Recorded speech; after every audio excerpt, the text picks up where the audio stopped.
থাকবে না, এটা মহা অপরাধ, এটা একটা শিরিক। এই শিরিক থেকে মানুষকে আল্লাহর দাস কি করে বানানো যায়, গোলাম কি করে বানানো যায়, সেই চেষ্টায় তারা সারাদিন সারা রাত ব্রত থাকে। এদের জীবনের আসল মাকসাদই এইটা।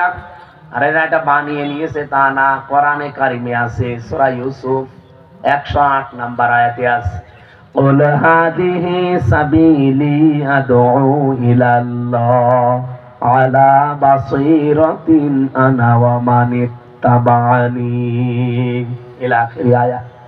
হে নবী, আপনি বলেন এইটাই আমার পথ, আমি মানুষকে যে আল্লাহর বিধানের দিকে ডাকি, আন্দাজে ডাকি না। আলা বাসীরাতিন, আমি বুঝে শুনে ডাকি, আমি দেখে শুনে ডাকি।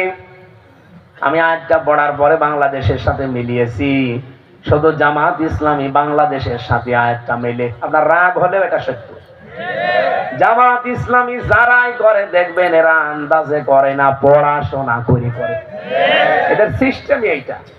প্রতিদিন আপনাকে 15টা করে ঘর পূরণ করা লাগবে। কি কথা বললেন না? হয়তো আপনারা করেন না তাই জানেন না, যারা করে জিজ্ঞাসা করেন আপনি পড়াশোনা কতটুকু করেছেন, ওটা আবার লিখে রাখা লাগবে। কি আশ্চর্য সিলেবাস বানিয়েছে তারা, দেখেছেন?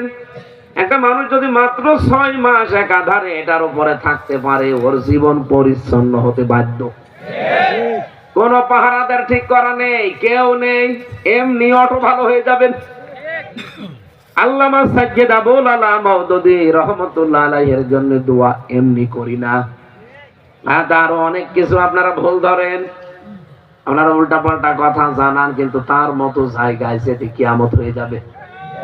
কি করেছে আপনি দেখেছেন? কি একটা সিস্টেম চালু করে দিয়েছে, অটো মানুষ ভালো হবে। আমি আপনাকে এই বিশ্ববিদ্যালয়ে ভর্তি হওয়ার জন্য আহ্বান জানিয়ে গেলাম, দাওয়াত দিলাম, মাত্র 6 মাস একটু থাকবেন, আপনার জীবন আপনার পরিবার পাল্টাতে বাধ্য।